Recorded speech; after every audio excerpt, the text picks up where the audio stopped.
Guys, magawa ako ng binignet or bilog-bilog sa Tagalog.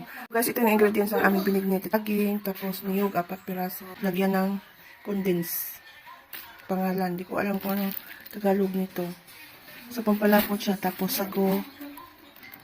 Tapos malagkit. Tapos sugar. Una, pakuluan muna ang sago. Tapos vanilla.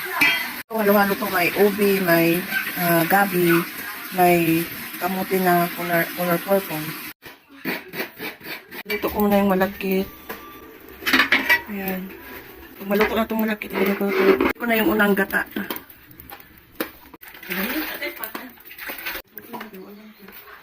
Tapos ilagay ang sago. Gamayan ko ng isang kanang condense. Tansyahin ko lang, lagyan ko ng vanilla.